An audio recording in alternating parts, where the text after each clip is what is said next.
बिल्कुल अमनपुर में बिजली जी मुसलसल लोड शेडिंग हुजण सबबि हितां जेके शहरी आहिनि दुकानदार आहिनि कारोबारी माण्हू आहिनि उहे उन्हनि जा कारोबार सख़्तु मुतासिर थियनि था।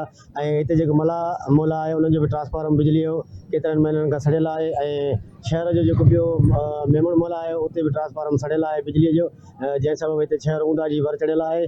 ऐं जेके हिते कारोबार आहे बंदि पियल आहे। बिजली न हुजण करे शहरी सख़्तु परेशानी खे मुंझण ते मजबूर बणियल आहिनि। जेको आहे शहर बिजलीअ जे ऊंधाई वर चढ़ियल आहे। मला जो बि ट्रांसफार्मर ख़राबु आहे। जेको आहे शहर जो कारोबार ठप लॻो पियो आहे। राति जी ऊंधाई आहे। बिल्कुलु जेको आहे कारोबार ठप लॻो पियो आहे। जेको आहे मला मले जा मेमण मले जा जेको ट्रांसफार्मर आहिनि उहे कुल ख़राबु लॻा पिया आहिनि। शहर जेको आहे ऊंधाईअ जे वर चढ़ियल आहे।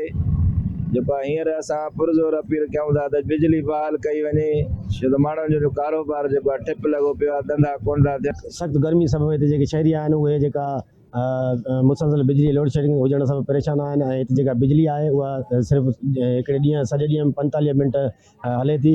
ऐं वधीक जेका हथ रात लोड शेडिंग आहे उहा लोड शेडिंग जेका वापदा वारनि जी जारी आहे। ऐं हितां जेके शहरी आहिनि उन्हनि इहो ॿुधायो आहे त हिते जेके सड़ियल ट्रांसफार्मर आहिनि उन्हनि जी फ़ौरन मरम्मत कराए ऐं जेको बिजलीअ जो निज़ाम आहे उहो बहाल कयो वञे। जी।